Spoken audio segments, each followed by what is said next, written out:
بسم اللہ الرحمن الرحیم۔ آج کا میرا ٹاپک ہے شیخ محی الدین ابن عربی متوفی 1240 عیسوی۔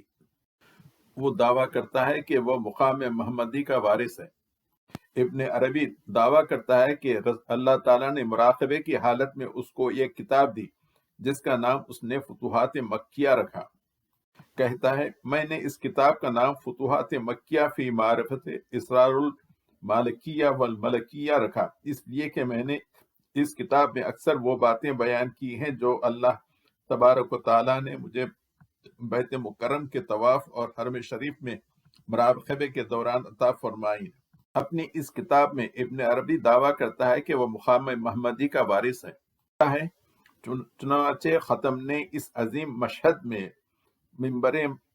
ممبر نصب کر دیا جس کی ایک طرف لکھا ہوا تھا یہی پاکیزہ مقام محمدی ہے، جو اس پر چڑھ گیا وہ اس کا وارث ہو گیا۔ اللہ تعالیٰ نے اسے حرمت شریعت کے لیے بھیجا اور کھڑا کیا ہے، اور اسے اس وقت حکم کے انعامات عطا کر دیتے ہیں گویا مجھے اب جوامع الکلم عطا ہو گئے تھے۔ میں نے اللہ تبارک و تعالیٰ کا شکریہ ادا کیا اور اس منبر پر چڑھ گیا، اور مجھے حضور اکرم رسالت مآب صلی اللہ علیہ وسلم کے ٹھہرنے اور استوا فرمانے کا مقام حاصل ہو گیا۔ یعنی جو مقام اور جو مرتبہ ہمارے رسول اکرم صلی اللہ علیہ وسلم کو تھا وہ اس کو حاصل ہو گیا۔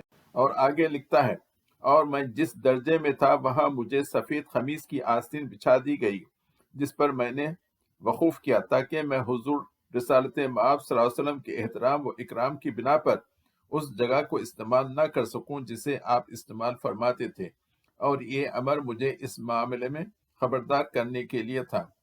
اس کا مطلب یہ تھا کہ جس مقام پر حضور رسالت مآب صلی اللہ علیہ وسلم نے اپنے رب کا مشاہدہ کیا وہاں آپ کے وارث چادر کے پس پردہ رہ کر ہی اسے دیکھ سکتے ہیں۔